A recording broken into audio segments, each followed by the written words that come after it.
समाज के संभ्रांत साथियों और मित्रों, अपनी तरफ से आप सबका हम स्वागत करते हैं, अभिनंदन करते हैं। ये कोई आज आम बैठक नहीं है। हमेशा से दौर में जब सब कुछ ठीक चलते रहता है या चलते रहता है तो बीच बीच में कभी कभी कुछ ऐतिहासिक घटनाएं घटती हैं। आने वाले दिनों में ये स्कूल और ये मीटिंग उसी तरह ऐतिहासिक घटना के रूप में गिनी जाएगी कि यहीं से एक दूसरी तरह की धारा की शुरुआत हुई थी। इसलिए एक बार फिर से आप सबका हम स्वागत, अभिनंदन और वंदन करते हैं। साथियों, हम लोग दलित अति पिछड़े समाज के लोग हैं और यहां पर आए हैं इस बात पर चिंतन मनन करने कि समाज के भीतर कुछ लोग जो समाज के ठेकेदार बन गए हैं, वो चाहते हैं कि तुम वैसे ही पहनो जैसा हम चाहें, तुम वैसे ही सोचो जैसा हम चाहें, तुम वही करो जैसा हम चाहें। तो हम लोगों ने भी तय किया है कि तुम्हारे बाप की बटौती नहीं, हम तुम्हारी बात नहीं मानेंगे। हमारा जो मन करेगा हम सोचेंगे, हमारा जो मन करेगा हम करेंगे और हमारी जो मर्जी कहेगी उस तरह से हम चलेंगे। ये तय करना है, ये आपस में एका बनाना है, इस बात पर सहमति बनानी है कि हम जिस समाज में पैदा हुए हैं, हमें इस बात का गर्व है कि हम इस समाज में पैदा हुए हैं। तुम अगर मानते हो कि तुम श्रेष्ठ हो तो तुम श्रेष्ठ अपने घर में हो, हमारे सामने तुम्हारी कोई श्रेष्ठता नहीं है। हम अपने आप को, अपने माता पिता को, अपने महापुरुषों को श्रेष्ठ मानते हैं। समाज में लेकिन ये चीजें दिखती हैं। अभी हमारे सामने अपनी बात रखा हौसला प्रसाद जी ने, इनका घर नसीरपुर कैथी है। मामला थोड़ा पुराना है। नसीरपुर कैथी में एक रामाशीष तिवारी जी थे, वो देखने में हमसे दोगुना है शरीरिया उनकी। उन्होंने हौसला को इतना परेशान किया, इतना उत्पीड़ित किया कि हौसला जी अपनी जमीन, अपना घर बचाने के लिए भागे भागे फिर रहे थे। उसके बाद भी नहीं हुआ तो इनको पटक के मारे। तब हौसला जी के तरफ से 37/15 और 25/15 SC/ST एक्ट के तहत मुकदमा दर्ज हुआ।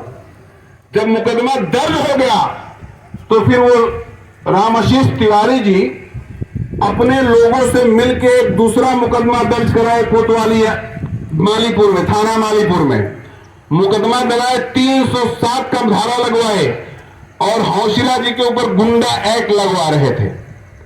उन्होंने मुकदमा क्या दर्ज कराया?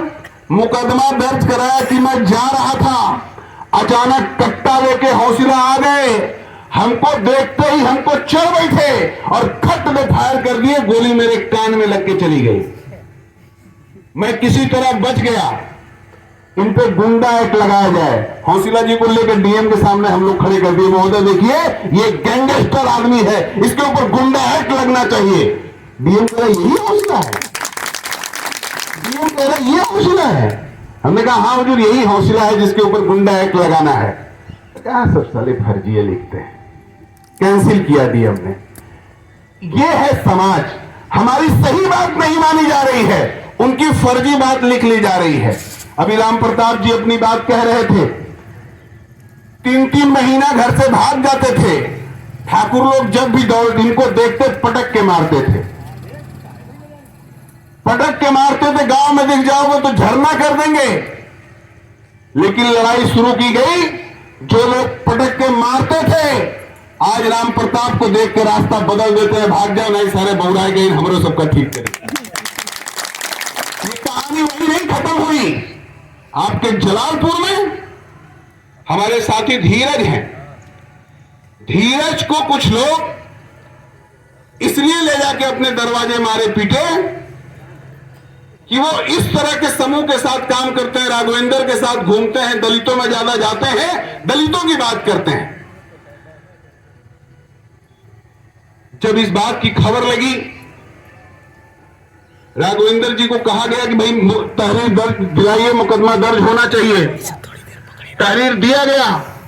प्रशासन को लग रहा है कि कोई मामला ही ही नहीं है भाई। एक तो लड़का को 2 चबरा मार दिए, इसमें कौन मामला है? वो भी दलित चमार को मार दिए, तिवारी जी चमार को मार दिए, कोई बात है क्या? ये तो रोजा होता है, इसमें कौन सी मुकदमा? राघवेंद्र भाई का ये नहीं चलेगा। अगर मुकदमा नहीं दर्ज हुआ, ये तुम्हारे चाहने से, तुम्हारे सोचने से बात नहीं चलेगी। तुमने पीटा है, बात के मारा है। अगर मुकदमा नहीं दर्ज हुआ तो कप्तान का घेराव होगा, दरोगा तुम्हारे खिलाफ कार्रवाई होगी। और जब ये टाइट हम लोग पढ़े तो 4 दिन बाद मुकदमा दर्ज हुआ। कहानी सुनते जाइए। 4 दिन बाद मुकदमा दर्ज हुआ। उसके बाद पूरे इलाके के लोग लग गए, अरे यार समझौता करा दे, तुम है हो यार, क्या बात है, तो कोई मामला ही नहीं है। उसी बीच पट्टी पे एक घटना घट गई। अपने एक दूसरे साथी को दूसरे समाज के लोग मारे पीटे। उनका भी है भैया, हम इस समाज के हैं, एक तो दलित लड़के को पीट दिए तो इसमें कौन बात हो गया? टूटा टाटा नहीं ना, खून तो नहीं फेंकाया, तब कौन मुकदमा?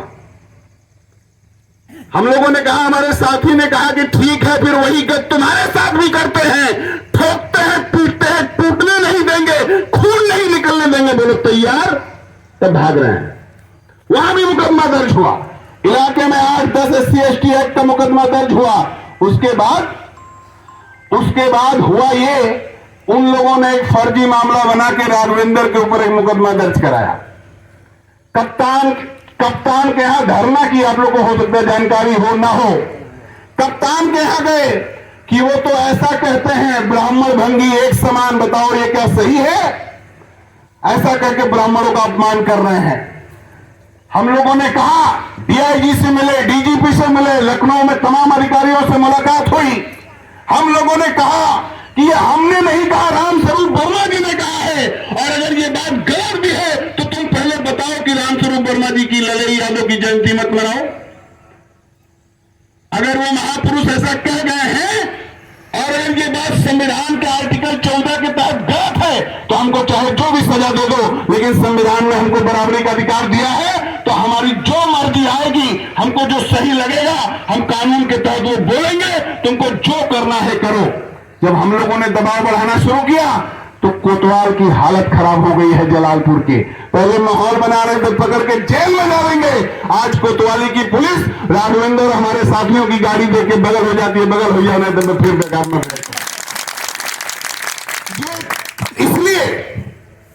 इसलिए ये हम लोग एकता की बात करने आए हैं आज इसलिए ये बात करने आए हैं कि समाज में जो चल रहा है वो चलने नहीं देना है। हमारे एक प्राइमरी के मास्टर हैं राजेश जी, उनकी पत्नी है पंचायत सहायक है, बेचारी अकेले काम करती हैं पंचायत में। एक है दीप चरण शुक्ला सेक्रेटरी। अब वो अकेली महिला देख के बदतमीजी सवार हो गया। बदतमीजी सवार हुआ, पत्नी आके घर में बताई ऐसा ऐसा मामला है, हमको अकेले देखता है, घूरता है, बरसात होती है अकबरपुर से भाग आता है, हमारे साथ बदतमीजी का प्रयास करता है। हम लोगों ने मुकदमा दर्ज कराया SC/ST एक्ट का। मुकदमा दर्ज हुआ और आज पूरे जिले के राजेश को खोज रहे हैं। यार ककरी चोरे का तलवारे से ना काट जात, क्या कोई तो भय तो लाए ना, खाली ऐसे सोचते सार राह पे बनाए 20 जूता मारा, लेकिन मुकदमा वापस लेगा। हम आपसे कहना ये चाह रहे हैं, उनके ऊपर जब मुकदमा दर्ज हुआ तो उनका पूरा समाज इकट्ठा है, लेकिन जब हमारे साथ घटना हो रही है तो हमारा समाज समझिए नहीं पा रहा है, हमारा समाज जानिए नहीं पा रहा है।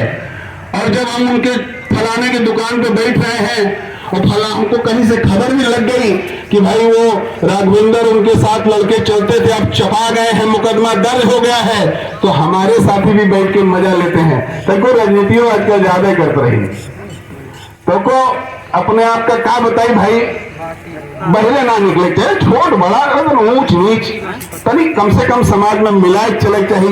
ये जो भी बोलते हैं, जो लोग भी समाज में ऐसा बोलते हैं कि मिला के चलना चाहिए, वो दलित विरोधी बात करते हैं। जो भी कहते हैं कि भाईचारा बना के चलना चाहिए, वो दलित विरोधी बात करते हैं। आप हमको पीटोगे और हम चिल्लाएंगे तो हम गड़बड़ हो गए। माने आपको पीटने का अधिकार है और हमको ये कहने का भी अधिकार नहीं है कि तुम हमको गलत पीट रहे हो। ये समाज ये बनाना चाहते हैं, ये चाहते हैं। अब गाँव चाहिए, इतना उन्नति हो ही गए। अब देखा कपड़ा पहन के टहरा था, गाड़ी से टहरा था, अब पता ही ना चल पाओ कौन फलाने हो कौन फलाने हो। अब कितना चाहिए मुझे बैठा नहीं। ये छटपटाहट है, हजम नहीं होती है जब आप बुलेट से चलते हैं, हजम नहीं होती जब आप 2 चक्के से चलते हैं, हजम नहीं होती जब आपकी पत्नी 8,000 की 5,000 की साड़ी पहनती है, हजम नहीं होता है जब आपके घर में पनीर बनता है। इसलिए हम आपसे कहना चाह रहे हैं, ये भाईचारा वहीचारा कुछ नहीं होता है। बराबरी की बात करो भाई, भाईचारा बात की बात है। हम कानून संविधान से देश चलेगा, तुम्हारे चाहने से नहीं चलेगा। हम लोगों ने डीजीपी से कहा, हम लोगों ने आईजी से कहा, हमने कप्तान और डीएम से कहा कि देश और अम्बेडकर नगर कानून से संविधान से चलेगा। उनको अगर बुरा लगेगा तो हमको कोई लेना देना नहीं है, उनकी भी बात हमको बुरी लगती है। आपको याद होगा हरिओम पारे माइक पे गरियाए थे, जलालपुर के चमारों को, यादवों को, मियाओं की बात नहीं सुननी है। 20 गाली दिए थे हमारे साथियों ने, राघवेंद्र और साथियों ने इसी थाने में तहरीर दी थी। आज तक मुकदमा नहीं दर्ज हुआ। वो करें तो मुकदमा नहीं दर्ज होगा, और हम सोचे भी तो मुकदमा दर्ज हो जाएगा। जो ये समाज का, सरकार का, प्रशासन का ये जो खेल चल रहा है, इस खेल को मानना नहीं है, इस खेल को बर्दाश्त नहीं करना है, इस खेल को आत्मसात नहीं करना है। ये हम नौजवानों की जो एक कोशिश हम लोग की है, ये जो पंचायत है, हम किसी के विरोध में नहीं है, हम किसी जाति के विरोध में नहीं है, किसी समुदाय के विरोध में नहीं है, लेकिन हमको भी तो जीने दोगे। आज भी हमको जानवर समझ रहे हो, आज भी हमको पशु समझ रहे हो। अगर पाओगे तो हमसे 1,50,000 उधार ले लोगे, लेकिन बगल में बैठ के खाने में नानी मर जाती है। आज भी जब हम बगल हटते हैं तो कहते हो सर कलयुग आएगा, कलयुग। बताओ वही दिन देखे पड़ता, साले फलाने पीछे चले पड़ता। हमने देखा कोई एसडीआई आ जाए, कोई एसडीएम आ जाए, कोई कानूनगो आ जाए हमारे समाज के, उनके अंडर में जो लोग काम करते हैं कितना मुंह बनाते हैं। सामने साहब साहब करेंगे, सामने भैया भैया करेंगे, और जैसे ही मोड़ेंगे कहेंगे कलयुग आएंगे। इस संविधान इसका व्यवन है, 20 जूता मारी तब निकाल के ही। ये उनकी समझदारी है, उनकी सोच है। तभी सोच के खिलाफ हमको लड़ना है। हम तुम बराबर है, काट के देख लो।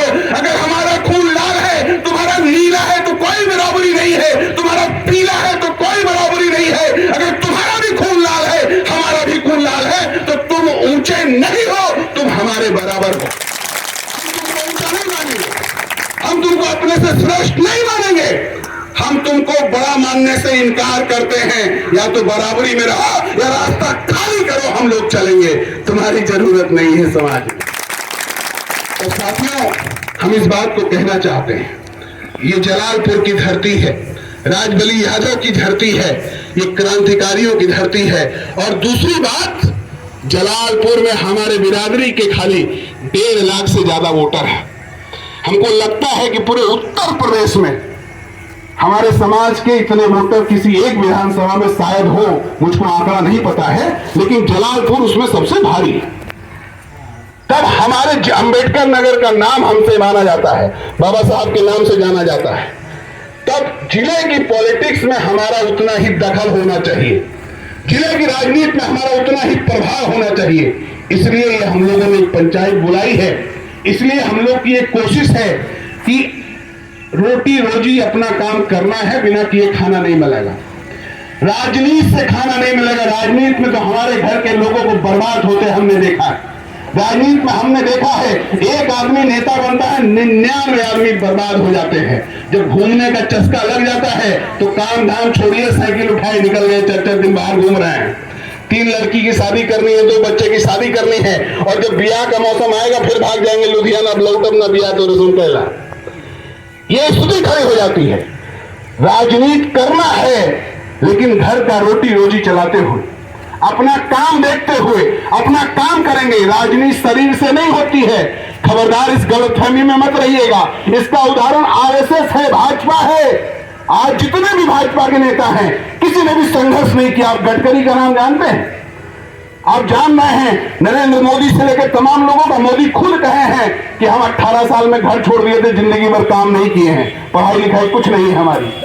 क्या अपने संगठन का काम किए हैं, आरएसएस का काम किए हैं। गडकरी का तो हम लोग नाम ही नहीं जानते थे, अब जान पाए हैं। तो ये लोग संगठन में काम करते थे। हम आपसे भी कहना चाहते हैं, आरएसएस संगठन चलाती है, उसका कोई व्यवसायी है, बड़ा सा दुकान खोला है, 2 घंटा 3 घंटा खाली समय देता है और दिमाग से खड़ा रहता है, दिमाग से अपने संगठन के साथ खड़ा रहता है। इसलिए आप साथियों से भी हम कहना चाहते हैं, दिमाग में ये बात डाल लीजिए कि हम अपना ऐसा संगठन खड़ा करेंगे, ऐसा समूह बनाएंगे जो अपने मान सम्मान अधिकार के साथ चलेगा, और जो भी हमारे मान सम्मान अधिकार के सामने आएगा, या तो वो झुकेगा या तो वो टूटेगा, हम नहीं टिकेंगे। बाबा साहब ने एक स्लोगन दिया था, नारा दिया था, शिक्षित बनो, संगठित बनो, संघर्ष करो।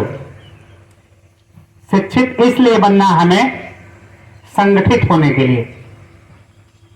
ये जो नारा दिया था, शिक्षित बनो, संगठित बनो, संघर्ष करो, शिक्षित हमें इसलिए होना है क्योंकि हमें संगठित होना है, और संगठित हमें इसलिए होना है क्योंकि हमें संघर्ष करना है। और संघर्ष हमें क्यों करना है? क्योंकि हमें सामाजिक परिवर्तन करना है। और सामाजिक परिवर्तन हमें क्यों करना है? एक नया बेहतर समाज क्यों बनाना है? बाबा साहब ने आजाद भारत में, आजाद भारत का जो सपना देखा था, उस आजाद भारत में अपने समाज के लिए जो सपना देखा था, उसके लिए, जिसमें जाति श्रेष्ठता का भाव ना हो, जिसमें ऊंच नीच ना हो, छुआछूत ना हो, जाति उत्पीड़ित ना हो, अपमान अत्याचार तिरस्कार ना हो, बात बात पे रेड़ी ना मारा जाता हो, बात बात पे अगर वो अपने परिवार में अपने बच्चे को डांटता है तब भी बोलता है, अब पे चमड़ा थे सारे, अब फिर चमड़ाई न कर। अपनी औरत को डांटता है तब भी कहता का चमाइन से गए खारे।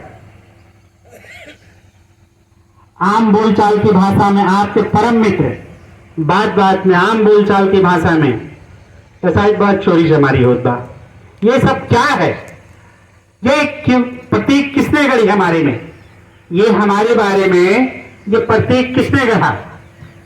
ये जो सामाजिक बर्तरी बनाई, ऐसा समाज नहीं चाहिए। एक बेहतर समाज बनाने के लिए, एक नया समाज बनाने के लिए, जिसमें समता, स्वतंत्रता, बंधुत्व की बात की गई हो, जो बाबा साहब ने आजाद भारत का सपना देखा था, हमें ऐसा भारत चाहिए।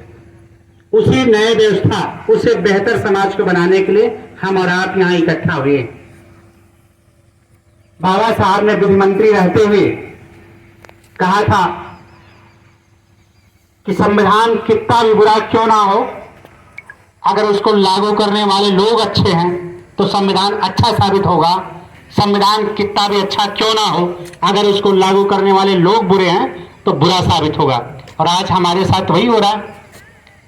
ऐसा प्रतीत हो रहा है जब से बीजेपी की सरकार आई है, तब से ये भाजपा वाले क्या नारा लगाते हैं, बेटी बचाओ बेटी पढ़ाओ, सबका साथ सबका विकास, बहुत हुआ महिलाओं दलितों पर अत्याचार, अब की बार मोदी सरकार। लो आ गई मोदी सरकार, पीट रहे हैं, तोड़ रहे हैं। हम लोगों को मारना पीटना, हम लोगों के साथ गाली गलौज करना, अपमानित करना, तिरस्कृत करना, बहन बेटियों की इज्जत आबरू के साथ खिलवाड़ करना, उनको कोई गुनाह नहीं लगता है। उनको आम बात लगती है, साधारण बात लगती है। और ये बात सिस्टम, जो सामंती समाज है, सामंती समाज से लेकर सरकार से लेकर के ब्यूरोक्रेसी, सबको आम बात लगता है, कोई गुनाह नहीं लगता है। उनको लगता है कि तो साधारण बात है। दलितों को गाली गलौज करना, अपमानित करना, जाति उत्पीड़न करना, तिरस्कृत करना अपना जन्म सिद्ध अधिकार मानते हैं। अभी आप बता रहे थे, धुरिया जी भी बता रहे थे कि उनको ये कोई गुनाह लगता ही नहीं, ना सरकार को लगता है, ना अधिकारी को लगता है, ना सिस्टम में बैठे हुए लोगों को लगता है।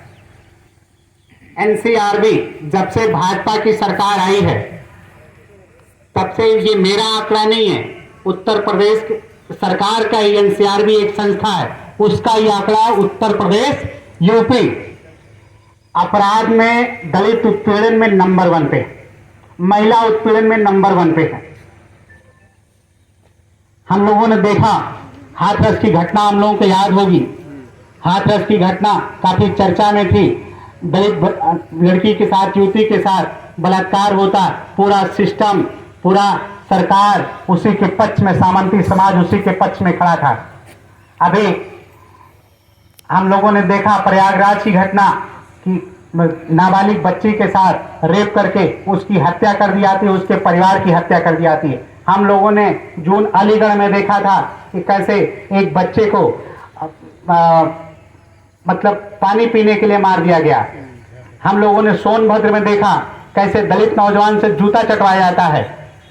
ये सारी घटनाएं क्यों हो रही? क्यों? क्योंकि संविधान को लागू करने वाले जो हैं वो बुरे हाथ में, संविधान इस समय हमारे बुरे हाथ में चला गया, इसीलिए हमारे साथ उत्पीड़न की घटनाएं हो रही हैं। हम लोगों ने अभी साथी लोग चर्चा कर रहे थे कि हमारा ये जिला अम्बेडकर नगर बहुजन आंदोलन का गढ़ माना जाता है, बसपा आंदोलन का गढ़ माना जाता है, अपने समाज की बहुत अच्छी खासी संख्या है, लेकिन जिले में जब से भाजपा की सरकार आई है तब से दलित उत्पीड़न का केंद्र बन गया है। चाहे वो जलालपुर बाजितपुर की घटना हम लोगों ने देखा था, सोशल मीडिया पे आया था, हम सारे साथियों ने वीडियो पे देखा था कैसे पुलिस महिलाओं को दौड़ा दौड़ा कर पीट पीट के मार रही है। यही कोतवाल, जो इस समय कोतवाल है, यही कोतवाल थे। ये महिलाएं जिसको पीटा जा रहा था, ये हमारे समाज की महिलाएं थी। इसलिए न समाज को कोई बुरा लगा, जो सामंती समाज है, न सरकार को बुरा लगा, न अधिकारी को। दलित महिलाएं हैं तो पीट ही सकते हैं, दलित महिलाओं को पीटना कौन सा गुनाह है?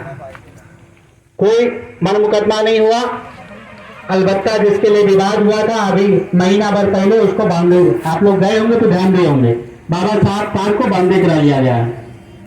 चाहे बाजितपुर की घटना रही हो, चाहे मरेला जेल में दलित नौजवान के पीट पीट के हत्या कर दी गई हो, अभी ये मुजाहिदपुर बसखारी थाना क्षेत्र के अंतर्गत आता है, अम्बेडकर नगर के बसखारी थाना जो मुजाहिदपुर गांव है, गांव के सामंती अपर कास्ट के लोग, एक अपने समाज के कन्हैया जी के यहाँ सगाई का कार्यक्रम था, डीजे पे गाना को लेकर के, क्योंकि जो डीजे था अपर कास्ट के लोगों का था, सामंती मानसिकता के लोगों का था, गाना लगाने का उसको नागवर गुजरा कि अभी हमें गाना लगाओ कहीं है। उतरा आवेश में, ड्राइविंग सीट पे बैठा और गाड़ी आगे पीछे करके रोक करके तुरंत हत्या कर दिया। पूरा सिस्टम उसी के साथ खड़ा था। अभी हम लोगों ने देखा सब, ये अपने सिस्टर के यहाँ गया था, देवाना थाना क्षेत्र सतपुरे, निर्दोष युवक था, परवेश नाम था, अपने समाज का भी 20 साल से कम उम्र थी। दो पक्षों के बीच झगड़ा हुआ। झगड़ा करने वाले कौन थे? वो अपने बहन के यहाँ गया था, तमाशा देख रहा था। पुलिस ने उठाया और इतना पीटा थाने में ले जा करके कि मौत हो गई। शायद इकलौता लड़का था। ये जो जिले की तमाम दलित उत्पीड़न की घटनाएं हैं, जैसे दलित उत्पीड़न का केंद्र हो गया है। अभी सम्मनपुर थाने में जिला पंचायत सदस्य हमारे मित्र हैं राजेंद्र गौतम, किसी पैरवी में आए थे, यही सम्मनपुर थाने में किसी पैरवी में आए थे। दरोगा शिवदीपक सिंह आते ही पूछा, यहाँ क्यों आए हो? बोले हम जिला पंचायत सदस्य वो पैरवी के लिए आए हैं कोतवाल साहब पास। बोला ये कचहरी है? मिला किस, मतलब जैसे ही जाना कि फला समाज से हैं, ऑल फॉल बकने लगा। कुछ हॉट टॉक हुआ, हमारे जिला पंचायत साथी को लॉकअप में बंद करके उनके साथियों को पीटा पट्टे से। फिर हमको जानकारी मिली, तुरंत पहुंचे। कप्तान बजाय सुनने के बजाय न्याय करने के बता रहे हैं कि अगर मुकदमा आप लोग दर्ज कराए तो आपके ऊपर भी मुकदमा दर्ज होगा। हमसे बात हुई, बोले आपके ऊपर मुकदमा दर्ज हुआ। हमने कहा कप्तान साहब पॉलिटिकल आदमी है, रेड हाथ वाले आदमी है, 395 छेद है, 395 धारा लगा दो, लेकिन मुकदमा दर्ज करवाएंगे 24%। इनको समझ नहीं, मुकदमा नहीं होगा, कुछ ही करें। कल दूसरे दिन जिले पे धरना किया गया, प्रदर्शन किया गया। जिला पंचायत मेंबर के सारे साथियों को बुलाया, डीएम साहब से मिले। डीएम साहब को बताए कि डीएम साहब इसमें दरोगा के ऊपर SC एक्ट में मुकदमा होना चाहिए, इनका सस्पेंशन होना चाहिए। अगर नहीं होगा तो पूरे जिले में एक बड़ा धरना प्रदर्शन करेंगे और रोड जाम करेंगे। उसकी पूरी जिम्मेवारी पुलिस प्रशासन की होगी। कप्तान धमकी दे रहा है कि मुकदमा कराएंगे। उन्होंने कहा आधा घंटा का समय दीजिए, हमारा पूरा धरना प्रदर्शन चल रहा